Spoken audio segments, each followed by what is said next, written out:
In 1988, 28-year-old British tourist Julie Ward traveled to Africa to carry out her passion for wildlife photography, a trip she had taken before, but this time she never returned home. After not hearing from his daughter for a few days, her dad John grew concerned and called the places she had been staying in hospitals, but she wasn't there. He traveled to Kenya himself and came across his daughter's remains during a search, but the Kenyan government did not take much interest and claimed she was killed by an animal. This case is famous for the dedication of her father and the difficulties in securing justice in Kenya, leaving the question, who killed Julie Ward? You're listening to Lurking in the Shadows.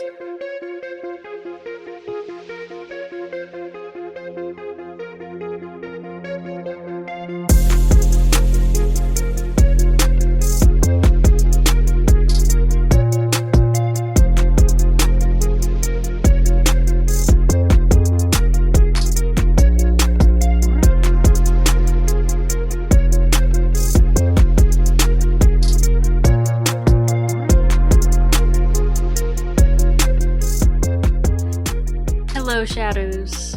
Hello, everybody. I'm Kirsten, And I'm Amber.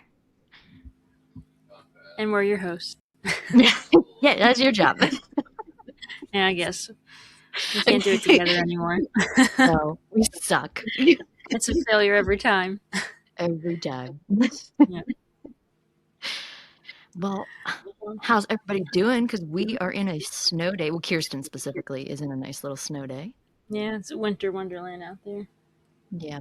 I'm in Colorado and got shit nothing. So, Yeah, that's backwards. yeah, it is backwards.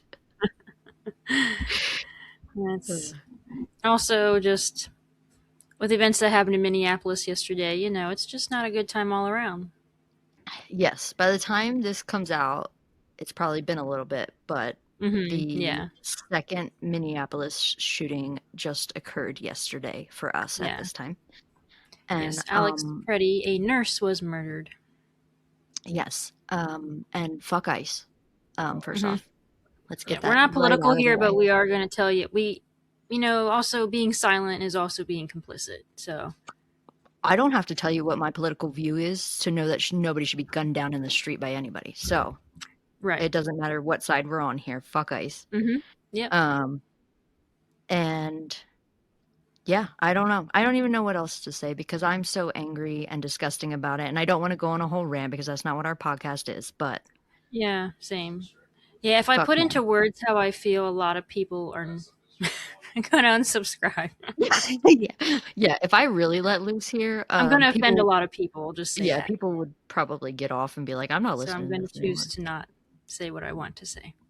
Yeah. So, but that's the general gist. Fuck ICE. And if you don't agree with that, I do suggest you move on. Yeah. Bye. Bye, Felicia. You won't be missed. Nope. Yep. But other than that, anything else new in your life there, Kirsten, other than a winter wonderland? No, just hoping I can get to work tomorrow. Oh yeah, work. Yeah, I'm off. My little Honda Civic, so it could do it. It's not good in the snow. Poor little guy. Yeah, it's 8 years old now. Damn! Wow. I bought it brand new in 2018, and she's 8 years old now.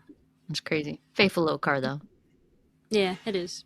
Yeah. Oh, then my battery just died, and it was only like a year and a half old. But Oh, yeah, that's no good. They should last a little bit longer than that. They should, yeah. Shit. Okay. Well, keep an eye on that. Make sure it ain't something else. Because a battery die that fast, sometimes your alternator will go out. Well, Brandon did test it, and it seemed like that's fine. Okay, good. So, well, there's your car talk for the day, guys. Yeah. Check your batteries. Don't get stranded. Thankfully, it happened to you before not in this weather. I guess. But yeah, thank goodness. All right. Well, I just wanted to put out there, fun fact, I've been to South Africa, guys. So I didn't know this is where she was taking us. So yeah. We're over. Yeah, in the majority of this case will take place in Kenya, but yes. Okay. Yeah. But I've been to South Africa. I've been to Knysna, is what it was called, and I highly recommend. It's a beautiful little area. It is a poor country, of course, but I was there for 3 weeks. Nothing happened. I survived, and I had a great time, and it's one of my best life experiences. So, Yeah, it seemed like an awesome trip. yeah. Don't let this murder sway you. Yeah. But let it, tell you to please keep your guard up and never trust anybody.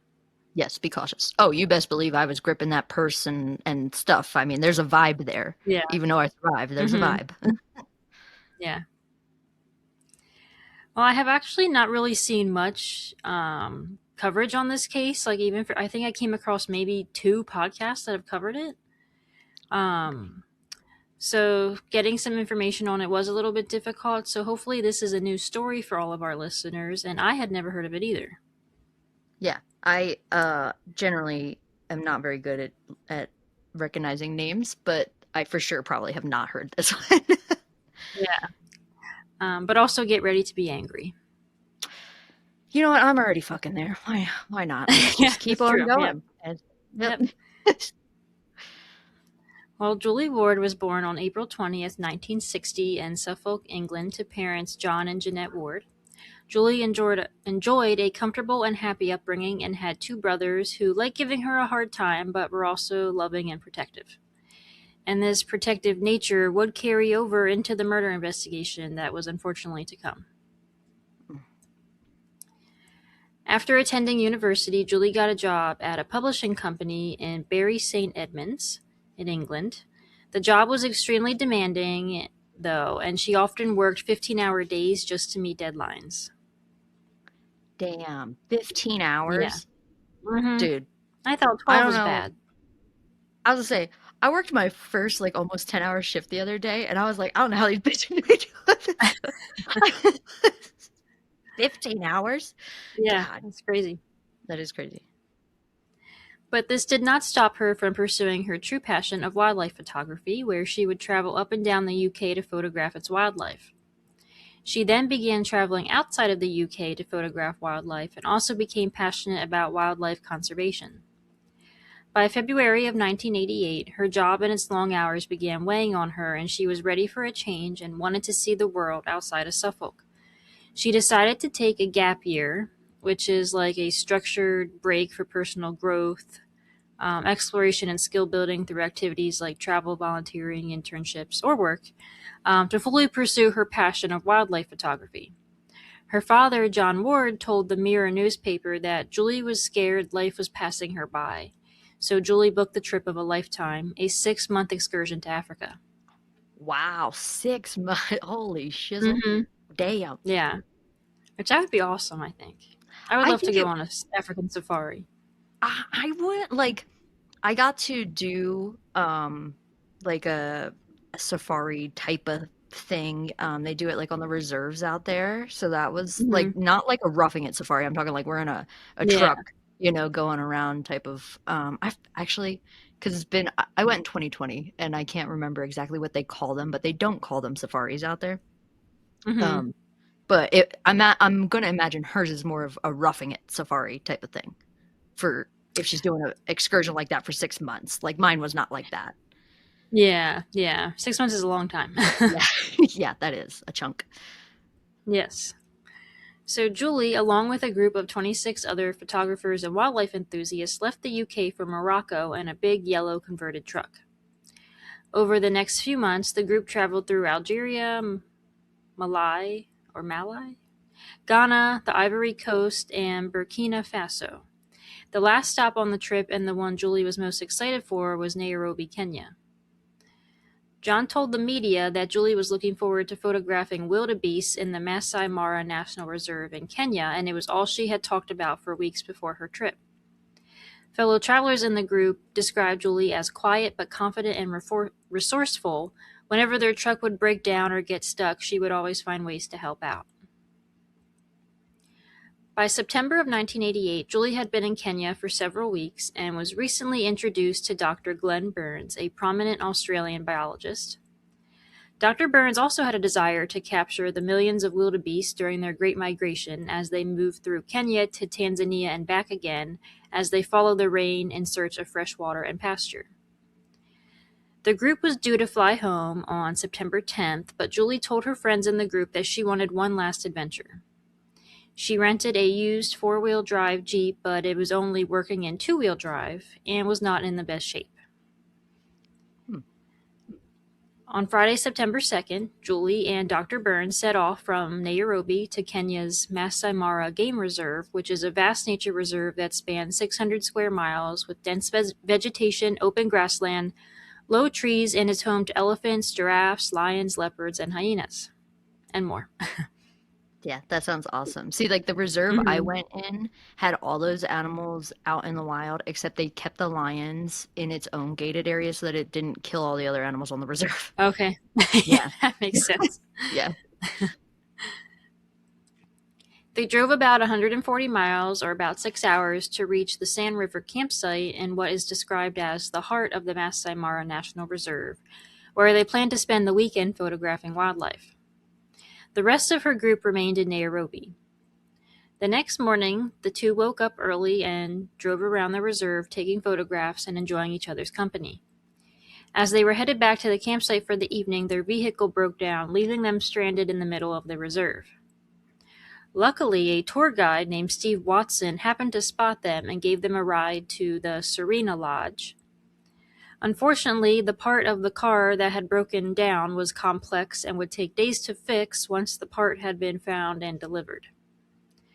Dr. Burns, unfortunately, needed to be back in Nairobi the next day on September 4th to attend a conference, so he planned to fly back that morning and tried to talk Julie into going with him, but she wanted to remain in the park until she needed to fly home. Wow. And then luckily the park... I know. Why? I know. Eyesight is 20/20, or hindsight is 20/20. Yeah. So, yeah, if she would have went with him. Yeah, I mean, you know, and like I want want to talking about. Yeah, I want to say to her, like, come on, you've had enough. Like, you had the 6 months experience. I know you're craving that one more, but let's call it. Like I don't know. Maybe this is the universe giving you some signs that maybe we should pack her up. I know, it's sad. Yeah. Luckily, the part she needed for her Jeep, though, arrived, and the Jeep was fixed by the evening of September 5th. The next day, on the 6th, Julie set out that afternoon to head back to Sand River to collect her belongings. Sadly, we don't know if she ever actually made it back to that campsite. It's unclear if she got lost, stuck, or had more mechanical issues, but Julie disappeared. On September 10th, 1988, her dad John had called in to check in and find out if she would need picked up from the airport. After several missed calls, he called the lodge she was staying in after her Jeep broke down, and they said she was no longer there. He then got a hold of her friends in Nairobi, who also said she was not there, and no one had heard from her since the 6th. Her mom said she instantly knew something was wrong because it was extremely out of character for Julie to not be in contact with friends and family. John also made calls to hospitals in Nairobi, but they had no Jane Does or patients with the name Julie Ward. On September 12, 1988, John Ward arrived in Nairobi to begin searching for his daughter on his own.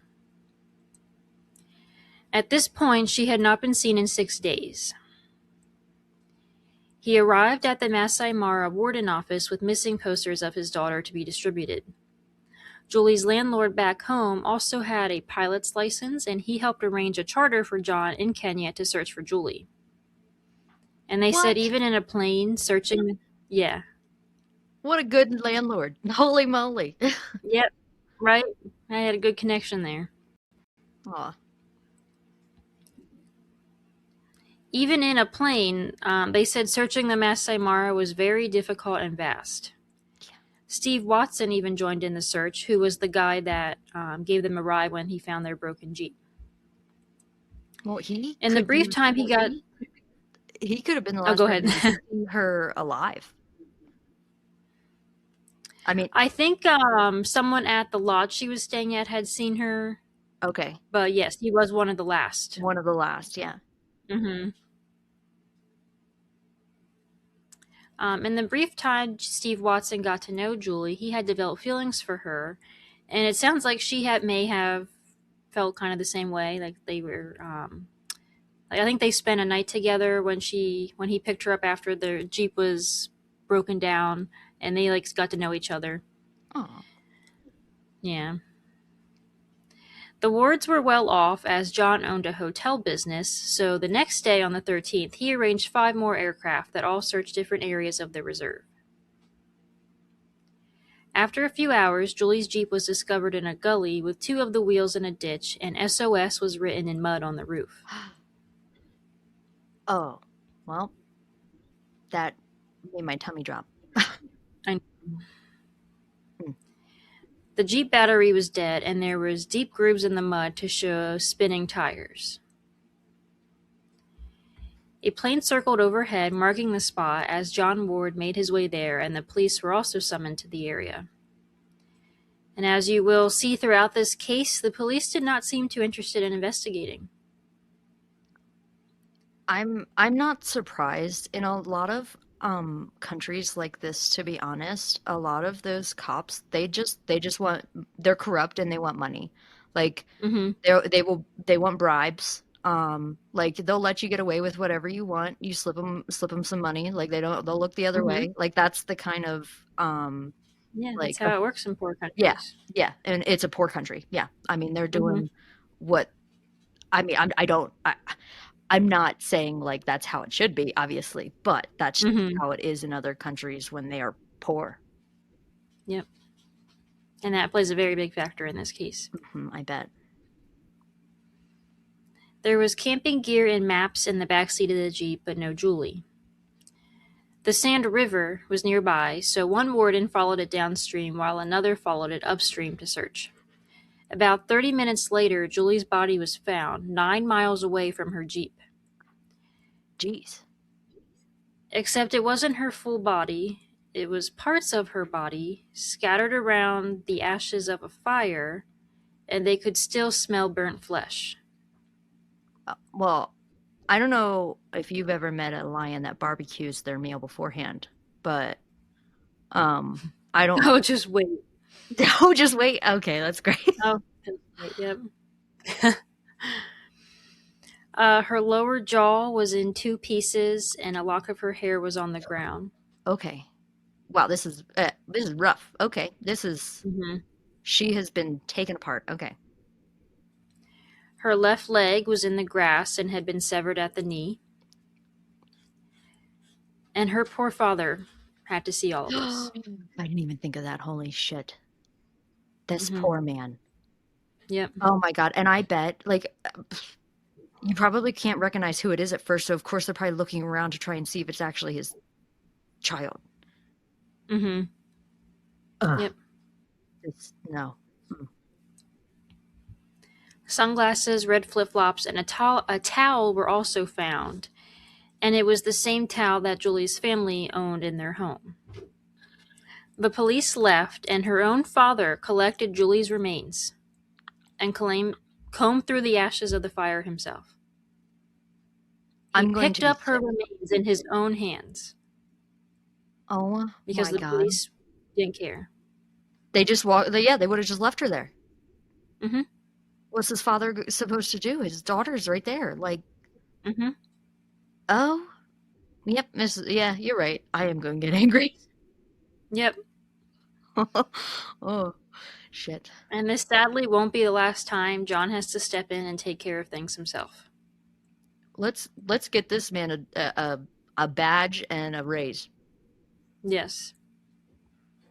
Because he's doing a better job than the freaking police. Yeah.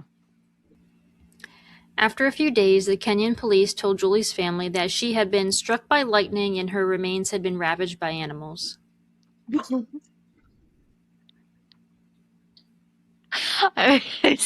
Damn. I wasn't expecting, I mean, I was expecting an excuse, right? But I wasn't expecting, like, he smited her right there in the middle. It's just, yeah, that's believable. And there were no reports of a storm that night. No, yeah, I bet there wasn't. So, where'd this lightning come from?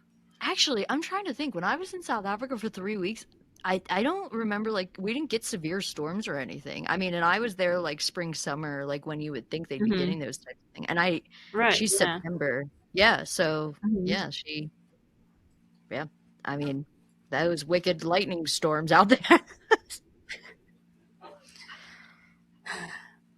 But the autopsy revealed a homicide. I bet it did. I don't mean to laugh, but this is frustrating. Like, It is, yeah. That's why I say get ready to be angry. yeah, this, like, what an excuse to pull out. Mm-hmm. The examiner said her bones had been chopped with a heavy instrument by a human, and the remains were burned after that. The coroner believed that Julie was likely only deceased for about 36 to 48 hours before the autopsy was performed.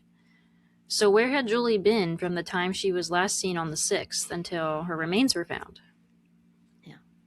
So it makes you wonder if, like, someone had come across her and, like, kept her somewhere? Like, kept her captive before they killed her? Well, like, also, she obviously, like, got the Jeep stuck and was alive long enough to write SOS and be out there long enough to be like, fuck, I need help. Like, with the, dear God, my nose is running. Welcome to Colorado. I think she was out there long enough to write the SOS and be like, shit, I need help. And to be honest, anybody who would have came by, she would have jumped on that help, I'm sure. Do you know what I mean? Right. But also, if she was out there, there's so many. I know that there's so many suspected stories we can make up here because I was thinking, like, I don't know, there's a lot of like squatters and like people who just live off the land out there, like like you said, it's poor. There could be people out there in the dark that just come out and that they're in the dark, they're used to that environment, and she wouldn't be. Yeah. So she could have been out there all night and they came and got her in the night, or they came along and she trusted them and went with them and it all went south, type of thing.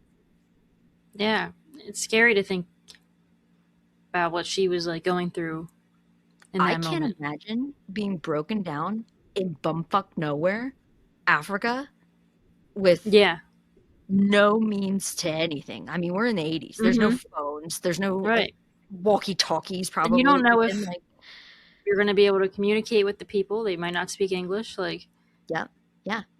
So it's like, that would be so scary. The Kenyan police refused to accept this version of events, and it was later revealed that a higher-up allegedly changed the report to say that her bones were cracked, suggesting animal activity, as opposed to cut, despite never having handled the remains themselves. Yeah, they can just do things like that. Yep, it is a corrupt government. Some words were even blanked out and X's written over some. Yep. They insisted that Julie had not been murdered and that she had been attacked by animals and struck by lightning, even though it was discovered that the fire had been ignited with petrol. Yeah. There's animals out there having those wild... petrol with it, or animals just carry petrol with them to start fires? Okay. Yeah, just... they're like setting up this story like, I don't know, the lions are just kumbayaing out there, and then she walks up, lightning strikes, starts a fire. We just got a nice meal for the night. Like, I can't either. And we're all going to take a deep breath before I read this next part, because if it doesn't make your blood boil, then you need your brain checked. Okay, all right, here we go. The Kenyan police also began spreading the narrative that Julie killed herself by cutting herself up and setting the fire herself that then spread and burned her. You disgusting, vile pieces of elephant shit. Wow. They were reaching. They were... Who? What the hell do you mean she cut herself up? Yeah, she just chopped her whole leg off. Jaw in half. Wow. Like, how stupid do you think people are? I was gonna say, like I say, you gotta be slicker than a sixth grader, like, you gotta, if we're going to come up with... No one in their right mind would believe that. No, if we're gonna come up with a story, we need, and even the lightning strike is a terrible one. Oh, she killed herself? Yes. Oh, that's uh, I don't I don't It's know. beyond words. Yeah, I got nothing on that one. Like, if I was her family, oh, It I would have flew there and Yeah, that's a slap in the face. uh, That I'd be blatantly doing just something. tells you how much they did not I'd give a be shit arrested for what I whatsoever. would be doing. Yeah. No, you wouldn't. The law ain't gonna get you out there. And it's true. So this obviously infuriated Julie's family, and John Ward was determined to unravel this clear cover up. 13 days after Julie's remains were found, he flew back to Kenya to meet with the High Commission for a meeting. He spoke with two white men with British accents who wouldn't give their names. One of them used to be a senior officer for the Kenyan police and said he believed Julie was struck by lightning as he's seen it many times before, and said the hyena has the strongest bite in the Masai Mara to explain the clean cut to her leg. Yes. I I have no comments on it. I mean, we already know that's not real. We're telling fairy Yeah, tales. that's not what happened yet. We're telling fairy tale stories here. Um, Mm-hmm. So they can wipe their hands clean of this. yeah, that's all it is. I don't know what else to say Mm-hmm. about it. That's all that is. They recommended he have Julie cremated in Kenya, then take her back home. Yes, I bet they did. Yeah. Mm-hmm. While there, John confronted Dr. Jason Kavidi, the most senior government pathologist, who is the one who changed the autopsy report, and he claimed he was just correcting mistakes because the Egyptian coroner who wrote the original report didn't know English very well and wouldn't know a hyena attack if he saw one. Oh, yeah. Because animal bites and cutting with, let's say a knife or something are so similar that somebody who didn't speak the language wouldn't understand the difference. Yes, that's exactly. Right, yeah. Yeah. Mhm. And this man was the most senior pathologist, so there wasn't really anyone else higher up for John to complain to, unfortunately. Let me meet that pathologist outside. Mm-hmm, yep. Yeah. John took Julie's remains back to England without telling Kenyan authorities, where he had two independent pathologists review them. They found that there were also 4 small marks noted on Julie's leg in the shape of a kite, in addition to the clean cut from a sharp blade, which made her family fear she may have been tortured.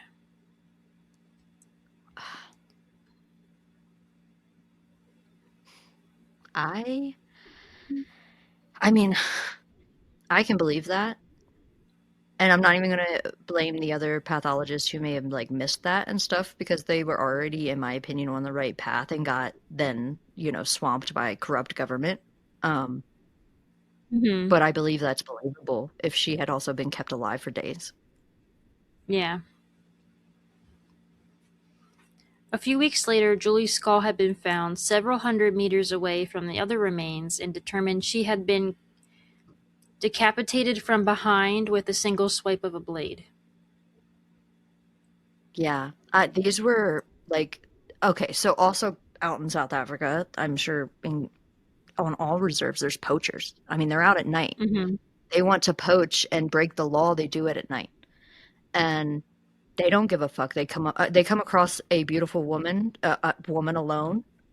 These are Mm-hmm. disgusting animals out there in nowhere Africa, breaking the law. They don't give a fuck about nothing. And that's Mm-hmm. sounding like to me what she ran into. Yeah, which is really unfortunate. I mean, yeah, that makes me sick. But that's the kind of people that are out there. The like poachers and stuff Mm-hmm. are the worst out there. Meanwhile, her death was still being treated as an accident or suicide in Kenya, even with this new information about her skull. They don't they're they've turned their back to it. They don't care anymore. John Ward then requested an inquest into Julie's death and began recording all phone calls he made in reference to his daughter's case. John offered a reward of 30,000 Kenyan shillings for the return of Julie's lost camera, which is more than 3 times the average income, and 5 million for the conviction of the killer. Damn. Mm-hmm. I will say, I don't know what did you say the African was? Money?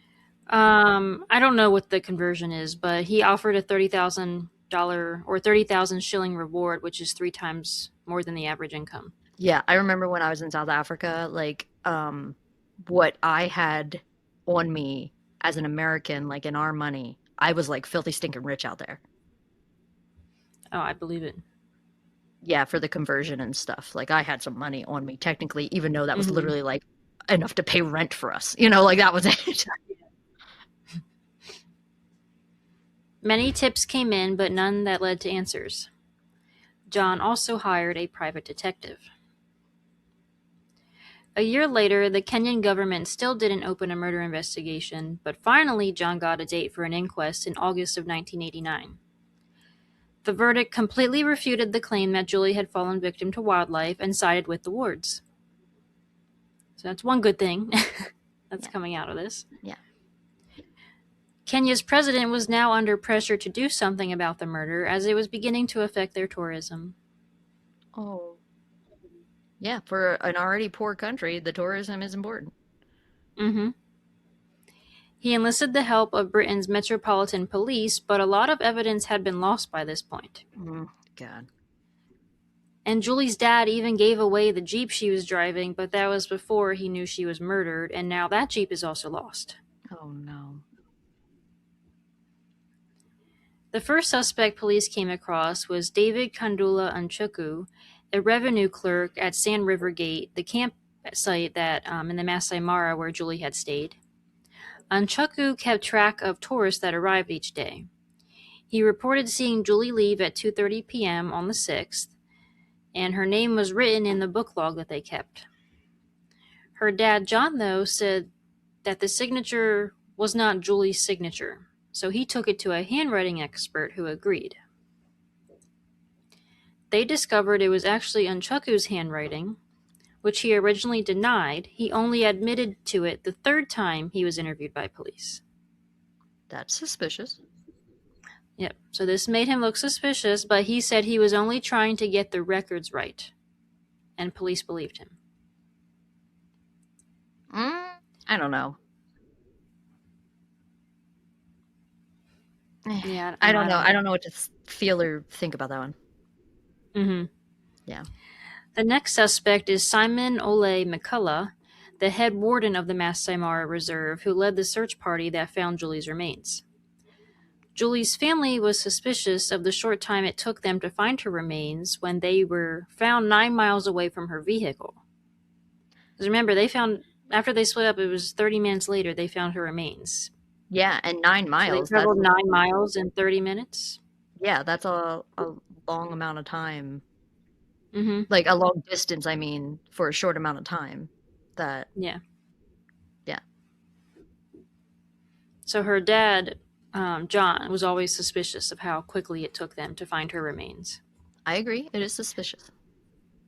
Police checked McCullough's alibi for the time Julie was missing and didn't find any evidence against him, but Julie's family still remained very suspicious. Her dad also never believed Julie would have driven off the main road. So if you're watching this on YouTube, I'll insert a picture or you can check out our Instagram. But where her vehicle was found was down like a side road or a side path that she would not have needed to drive down to head back to Nairobi. So she should have just driven straight, but instead ended up veering off to the right. And down that road on the right is where her Jeep ends up being found. So why was her Jeep down that road? What if she went down that road, realized she made a mistake, tried to turn around, and got her car in the ditch? That's possible. Her dad, though, suspects the scene may have been staged, including the SOS written on top of the vehicle. That crossed my mind, too. What if somebody just like... Which is also, very possible. Yeah, there's so many stories we can come up with. I knew this is how it was going to be. Yeah. Or like maybe she saw an animal she wanted to photograph Yeah, she's Like, all about try, that. like, run down that way, and maybe she followed it. Yeah. And like I said, tried to That's turn also around, like, possible. and Mhm. got stuck or whatever, or Yeah. Because it was 2:30 in the afternoon when she, was leaving the lodge, so it was still daylight out, so that's a possibility that she could have tried to follow an animal down that way. yeah. We'll never know. Hope. Next, police interviewed 2 rangers who worked at the Makere outpost, which is a small station monitoring poachers coming across the Tanzania border, named Peter Kippen and Jonah McElroy. This outpost was located about 2 miles from where Julie's vehicle was found. They appeared very nervous and struggled to get their story straight when police talked to them. When Julie went missing, her dad had found a camera battery in the area of this outpost. It's questioned if Julie could have stopped here looking for help after her Jeep broke down, or maybe they could have come across her while patrolling. There were also 5 huts at this outpost that were searched, and investigators came across some hair resembling Julie's. Forensic testing at the time suggested a match to Julie's hair, but again, this was, what we're heading into the 90s now. But this was enough to charge the 2 rangers with her murder. They went on trial nearly 4 years after Julie's death, but they were acquitted due to the lack of evidence. Yeah, I was going to say we don't have enough. Mm-hmm. We really didn't. Apparently, McElroy, one of the men that they arrested, became an alcoholic and never recovered from this ordeal. I mean, that's sad because if he didn't really do it, I bet, like, Mm-hmm. obviously he picked up a coping mechanism that was obviously not good for him to try and, like, I mean, he's Yeah. being accused of literally murdering, dismembering a woman, so. Yeah. And investigators ended up re-examining the hair sample 6 years later when testing advanced, and it was found to not belong to Julie. Yeah. Wow. Yeah. Mm-hmm. Catherine Rushton, an investigative journalist for The Telegraph who did a podcast series on this case, traveled to Kenya in 2024 to track down some of the people working in the Masai Mara when Julie died. She found Nchuku, the clerk who forged Julie's name. He was actually arrested back in 1999 and charged with Julie's murder, but the case was thrown out again due to lack of evidence. Yeah, I was going to say, He even for confirmed. him, there's not Mm-hmm. enough. Yeah. Yeah. He confirmed Julie had never filled in her details in the logbook, so he did it for her, which clearly, did not look good in this case. She tried to ask him why he didn't tell police that the first time that he had signed her name, but he never really gave an answer. And I'll link some of the website for this podcast because they have some video footage too of them interviewing some of these people. So I'll link that in our show notes. James Sendillo, who was a game warden in the Masai Mara, whom Catherine also interviewed, he reported strange behavior from Simon McCullough at the time of Julie's death.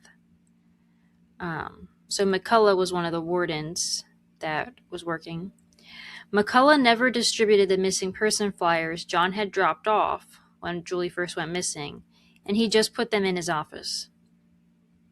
This man, James, that Catherine interviewed, didn't think much of it at the time, but now, looking back, he finds that to be strange. It is. Mm-hmm. It is. But also, a neglectful warden doesn't mean a murderer, too. It doesn't.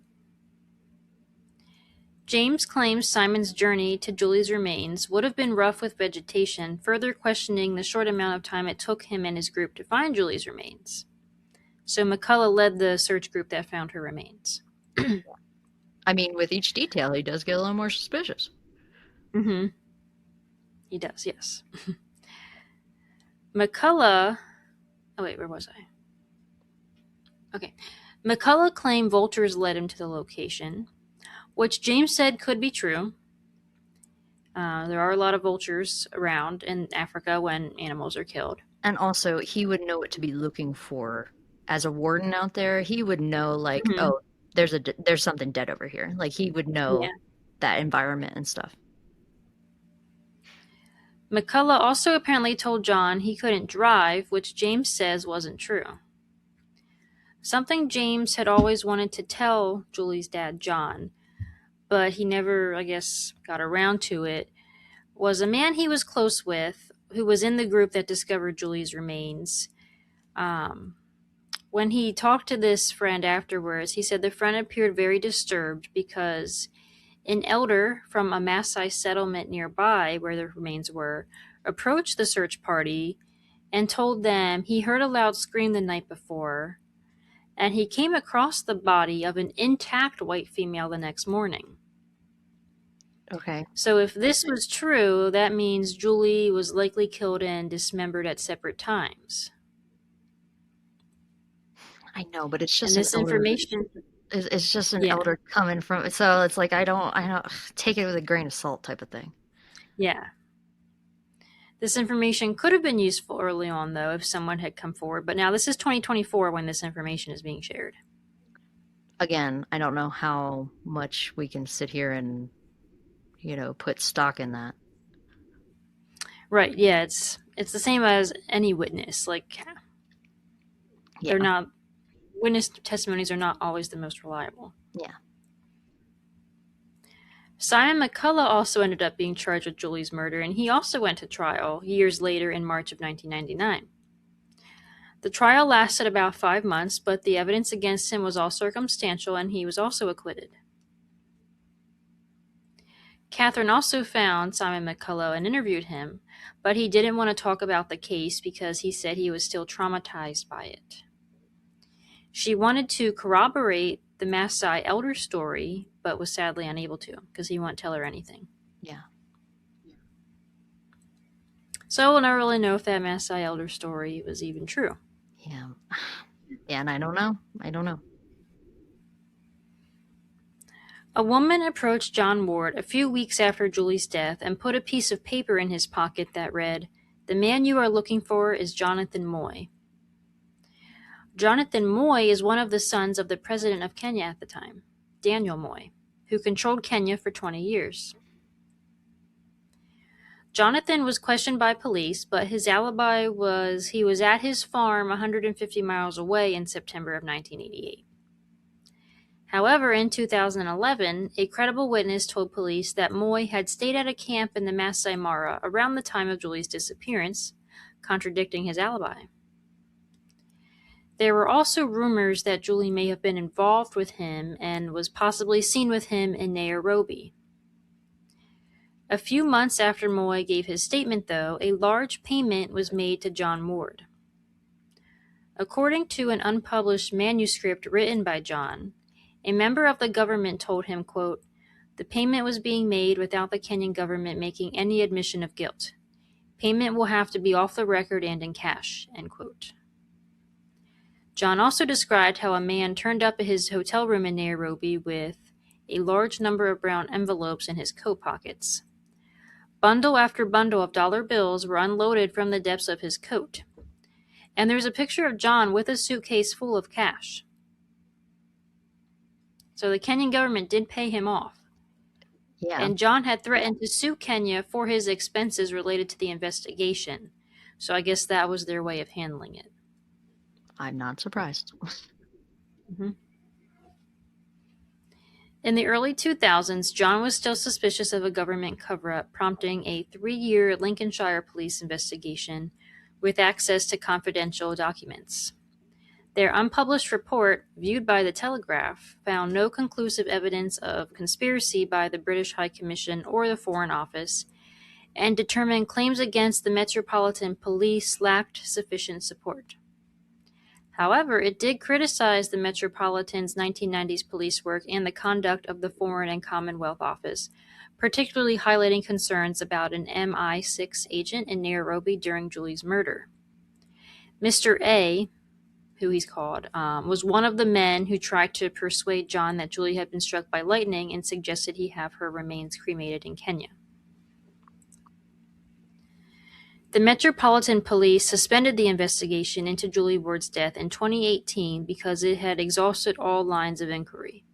A spokesman said, quote, "This decision was not taken lightly, and our thoughts remain with Julie's family, who were updated accordingly. We have been clear that detectives would consider any new information provided to them to determine whether it represented a new and significant line of inquiry," end quote. Jonathan Moy had been the one remaining person of interest, but he died of pancreatic cancer in 2019, and his father has also since passed away. John pressed the Kenyan police to retrieve a DNA sample from Jonathan Moy to put the rumors to bed once and for all, but this request was denied. Yep, I bet it was. It is believed that a scandal of this size may have threatened diplomatic relations between England and Kenya and may have changed the public's opinion of Kenya. I feel like it already did at this point. Why don't we solve it so that maybe those opinions can be turned around? Right. And the fact that England, her home country, is fine with this cover up, they're just going along with it and playing part in it. Like, that's wild. Fucking lazy police work is what it is. It's fucking lazy. And not only that, they are only thinking about their best interest. Yeah. Oh my god. They want to keep whatever relationship they have with Kenya, they want to keep that going. Yeah. Daniel Moy also held extreme power during his time as president, and anyone who spoke out against him disappeared.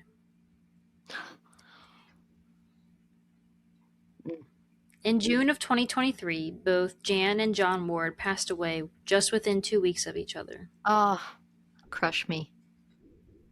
Get me angry and then crush me. I know. John never gave up in searching for his answers in his daughter's death, and it's really sad that he never got them. No. In 1991, he published a book titled, quote, "The Animals Are Innocent, The Search for Julie's Killers," end quote. Shortly before his death, a second book was in the works, and his sons hoped to publish this, and they now continue the fight for answers. Ugh. We'll never get them. John, I know. I don't think we will. No. John had traveled to Kenya over 100 times and spent over £2 million of his own money. Jesus. In the search of answers for his daughter. Wow. That's a father right there. Yeah. If you're listening from England or Kenya, write to your government. Write a letter pressuring them into solving this case. Julie and her family deserve justice. They do. And the brothers Someone murdered her. To get, like, the brothers are still there looking for the answers. There's still people out there looking for the answers for this. Mm-hmm. She was decapitated and cut up. Yeah, and someone is getting away with that. Yeah, and possibly tortured. Or someone's. Who knows how many people were actually involved in the killing of her? It could have been more than one. I believe it was more than one. I wholeheartedly do. I think so too. Yeah. It's just, we don't know the details. Like, did she break down? Yeah. Or did someone run her off the road? Like, we don't even know what happened how long she was alive out there. Do you know what I mean? Like, we don't. Yeah, we don't. Yeah. So this is the very infuriating and sad case of Julie Ward. That is really infuriating. Because, I mean, maybe, I don't know, we weren't, like, so far in forensic DNA and stuff like that back then, but, like, maybe if the proper stuff was collected, maybe then through the 90s and whatever, when the father was still actively in it, maybe we could have got some answers, some real answers, you know? Yeah. Wow. And everyone that they arrested got acquitted? Yeah. Because they didn't have enough, and, like, I do feel bad for those. Agree. They did not have enough. It was all circumstantial for all of them. And I'm sure they traumatized some people who were innocent, but, like, this one was a shitty one. Yeah. And it's not well known either. No. I didn't know about that one at all. And, you know, like, prioritizing fucking politics over a murdered woman is disgusting, and we live in that world. I mean, look at what we just It's started happening this. here in the U.S. As I say, what did we start the fucking episode talking about? To be honest, Yep. Same fucking thing. A cover up. A People government. never change. Yep, government cover up. Yep. This world is fucked, y'all. It is, yeah. No matter where you go, it's bad. Yeah. That was. Well, I mean, let us know. We can all make up 1,000 theories, but let us know what you guys think may have happened. Yeah. Yeah, what do you think? Were you living in England or Kenya at the time when this happened? Yeah. What did you hear about? Because if they were around that time and in that area, they may know this case then. Mm-hmm. Yeah. So, and if you know any other cases that aren't super well known, please send them our way. Yeah, we're always looking for new cases. Yeah. Make Like a Shadow and follow us on Facebook, Instagram, and YouTube at Lurking in the Shadows Podcast. I don't know how long I'll say this, but you can't find us on TikTok anymore, but you can shoot us a Gmail if you have any questions, concerns, or case suggestions at Lurking in the Shadows Podcast at gmail.com. And keep lurking around for our next episode. Bye!